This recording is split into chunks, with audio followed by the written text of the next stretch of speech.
जी, आपका रोना धोना हो गया हो तो देश के सुरक्षा के बारे में जरा ध्यान दे लीजिए।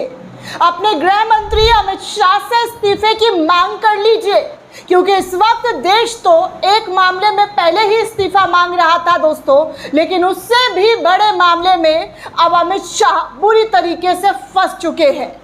जी हाँ दोस्तों, अमित शाह बुरी तरीके से फंस चुके हैं।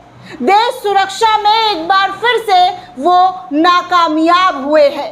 इस देश का गृह मंत्री कितना नाकामयाब है ये आपको इस खबर में समझ में आएगा। ये जिम्मेदारी नहीं बल्कि इनको सत्ता और कुर्सी से प्रेम है, पावर से प्रेम है, पैसा से प्रेम है। इसीलिए इनके आंगन के लोग फल फूल रहे हैं। इनके बेटे कहां से कहां पहुंच गए ये देश अच्छे से जानता है। लेकिन आप देश सुरक्षा में जो नाकामयाबी हासिल कर चुके हैं वो इतिहास में किसी भी गृह मंत्री के नाम इतनी बड़ी नाकामयाबी हासिल नहीं हुई होगी जैसा आपके नाम हासिल हुआ है दोस्तों। पुलवामा, पहलगाम और अब एक बार फिर से आतंकी हमला देश पर हुआ है। जी हाँ दोस्तों, आतंकी हमला देश पर हुआ है। क्या किसी गोदी चैनल में इस खबर को ब्रेकिंग के तौर पर चलाया जा रहा है? बतलाया जा रहा है कि गृह मंत्री अमित शाह और उनका मंत्रालय एक बार फिर से नाकामयाब हुआ है, क्योंकि एक बार फिर आतंकियों ने इस देश पर हमला किया है। जी हाँ दोस्तों, आप बिल्कुल सही सुन रहे हैं और मैं बिल्कुल खबर आपको सही बता रही हूँ। एक बार फिर से पहलगाम जैसा आतंकी हमला जम्मू कश्मीर के अंदर हुआ है और इस पर कोई भी मंत्रालय और कोई भी मंत्री स्टेटमेंट नहीं दे रहा है। जवाबदेही तय नहीं हो रही है। इन लोगों को, जी हाँ, इन लोगों को शहीदों के नाम पर वोट मांगा जा सकता है, लेकिन शहीदों के बारे में जानकारी ये साझा नहीं कर सकते हैं। याद होगा दोस्तों, पहलगाम में क्या हुआ था? एक साल बीतने के बाद अब जाकर संसद भवन के अंदर ये कबूल कर रहे हैं इनके मंत्री कि भैया जवान शहीद हुए थे ऑपरेशन सिंदूर के दौरान, नहीं तो इससे पहले देश से झूठ बोला गया। और अब खबर आपको बता दूं कि जम्मू कश्मीर के कुलगाम में पहलगाम जैसा आतंकी हमला हुआ है। आतंकियों ने ईंट भट्टा और मजदूरों के नाम पूछकर हमला किया है। कहा जा रहा है कि ये भयानक तरीके से इस ऑपरेशन को आतंकवादियों ने अंजाम दिया है। दरअसल दोस्तों, दक्षिण कश्मीर के कुलगाम में शुक्रवार की रात करीब 8:30 बजे पहलगाम जैसा हमला किया गया। आतंकवादियों ने ईंट भट्टे पर काम कर रहे 2 मजदूरों के नाम पूछकर गोली मार दी।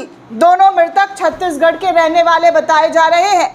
हमले में एक मजदूर की मौके पर ही मौत हो गई। दूसरे ने शनिवार सुबह श्रीनगर के शेर Kashmir institute of medical science में इलाज के दौरान अपना दम तोड़ दिया है। मारे गए युवकों की पहचान 24 साल के दीपक रात्रे और 28 साल के भूपेंद्र के रूप में बताई जा रही है। अधिकारियों के अनुसार हमला कुलगाम के से करीब 20 किलोमीटर दूर केलाम में हुआ है, और जहां स्थानीय लोगों के मुताबिक उन्होंने 10 से 12 राउंड की फायर की आवाज़ सुनी थी। घटना के समय वहां पर कई प्रवासी मजदूर मौजूद थे, लेकिन सिर्फ यही दोनों को मारा गया क्योंकि फिर से एक बार धार्मिक पहचान को निशाना बनाया गया आतंकवादियों के जरिए। इस हमले के बाद घटनास्थल में चारों तरफ करीब 2 किलोमीटर का इलाका सील किया गया है। आतंकियों की तलाशगी की जा रही है। सोचिए, हमारे देश में आतंकवादी घुस जा रहे हैं और हमला करके अपने काम को, अपने नापाक इरादों को अंजाम देकर निकल जा रहे हैं, और इस देश के गृह मंत्रालय को इनपुट तक नहीं है, जानकारी तक नहीं है, और ये 56 इंच और 55 इंच और 75 इंच का सीना फुलाते हुए देशवासियों के सामने बड़ी बड़ी डींगे हाँकते हैं। देश को सुरक्षा तो पहले दे दीजिए साहब। आपके देश में रहते हुए अब जो कहते हैं ना कि 75 सालों में देश सुरक्षित इतना नहीं रहा है जितना गृह मंत्रालय अमित शाह के हाथ में जाने के बाद देश सुरक्षित है। मणिपुर की स्थिति आपको पता ही है। अपने ही देश में हिंसा पिछले 2 सालों से 3 सालों से लगातार देखने सुनने को मिल रहा है। और तो और ये जो मुंह फुलाकर बार बार बोलते रहते हैं कि आतंकवादी हमला नहीं हुआ, तो ये कौन से लोग हैं और कहां से आ रहे हैं जहां पर सरकार को कोई जानकारी नहीं है। मोदी जी वीडियो बनाकर रो रहे हैं 12 बजे।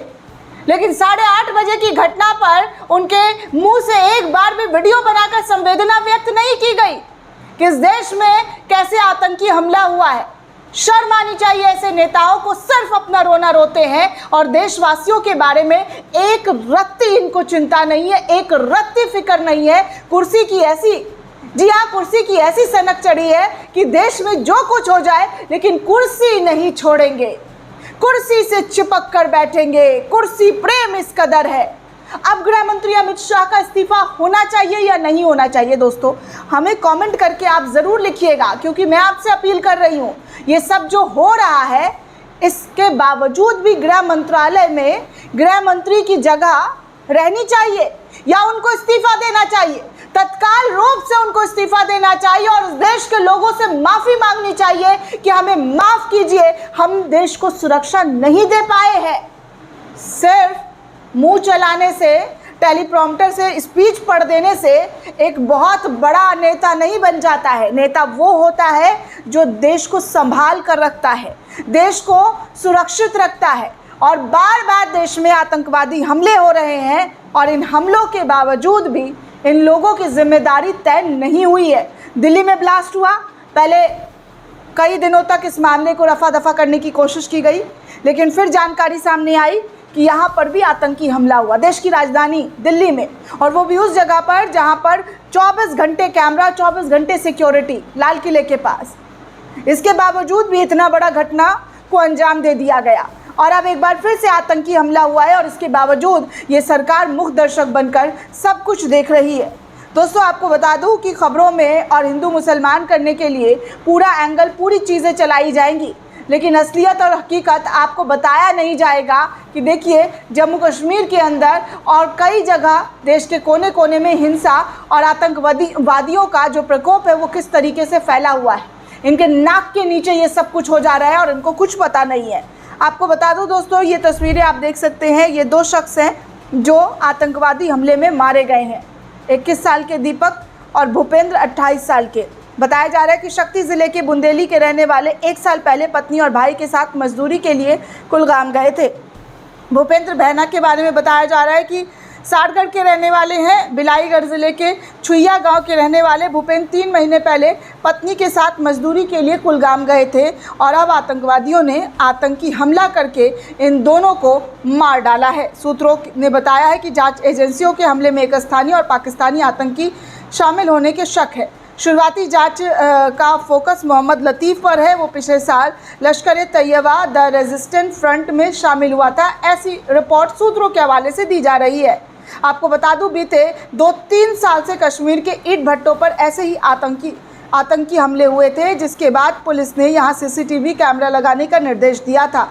इस भट्टे पर सीसीटीवी कैमरा लगे थे जिसके फुटेज की पड़ताल की जा रही है और इस पूरे इलाके में 20 से ज़्यादा ईंट के भट्टे हैं, जहां जी हाँ बताया जा रहा है कि इस इलाके में 20 से ज़्यादा ईंट के भट्टे हैं और एक ईंट के भट्टे पर कल 8:30 बजे की रात आतंकियों ने हमला किया है। आतंकवादियों ने अपने नापाक और घटिया काम को अंजाम दिया है। इससे पहले 22 जुलाई को आतंकवादियों ने अनंतनाग के लाल चौक पर पुलिस पर हमला किया था। इसमें अमरनाथ यात्रा की ड्यूटी पर तैनात हेड कांस्टेबल आशिक हुसैन शहीद हो गए थे। इसके बाद पुलिस ने पूरी घाटी पर करीब 3000 लोगों को हिरासत में लेकर पूछताछ किया था। इनसे ज़्यादातर को अब छोड़ दिया गया है। करीब 3 से 5 लाख प्रवासी मजदूर हर मौसमी स्थायी काम करने के लिए जम्मू कश्मीर पहुंचते हैं, लेकिन देखिए उनकी सुरक्षा की क्या गारंटी इस सरकार में दी गई है, क्योंकि ये सरकार सुरक्षा की गारंटी मुंह से बोलने में बड़ी आगे है, लेकिन हकीकत में कहीं से कहीं तक इनकी सुरक्षा की गारंटी नज़र नहीं आती है। इस पूरे हमले में प्रियंका गांधी का भी स्टेटमेंट आया है। उन्होंने अपने सोशल मीडिया प्लेटफॉर्म पर ट्वीट करते हुए लिखा, कुलगाम जम्मू कश्मीर में हुआ कायराना आतंकी हमला अत्यंत शर्मनाक एवं निंदनीय है। ईंट भट्टे पर काम करने वाले 2 मजदूरों की पहचान पूछकर हत्या करना बेहद घृणित एवं मानवता विरोधी कृत्य है। इसकी जितनी भी निंदा की जाए कम है। पूरे देश की संवेदनाएं पीड़ित परिवारों के साथ है। मामले में त्वरित कार्रवाई करते हुए आतंकियों को सख्त से सख्त सज़ा दी जानी चाहिए। सोचिए दोस्तों, ये सब कुछ हो रहा है। पहलगाम में 26 पर्यटकों की जान गई थी और अब ये हमला हो रहा है, लेकिन इसके बावजूद गाते रहिए और ढिंढोरा पीटते रहिए कि देश सुरक्षित हाथों में है। इनका सुरक्षा कैसा और कितना है देशवासियों देख रहे हैं ना। देखिए कितना सुरक्षा दिया हुआ है इन्होंने देश को। दोस्तों ये पूरी रिपोर्ट आपको कैसी लगी हमें कमेंट करके ज़रूर बताइएगा। साथ ही साथ चैनल को ज़्यादा से ज़्यादा लाइक शेयर और सब्सक्राइब करना बिल्कुल भी ना भूलें। शुक्रिया दोस्तों।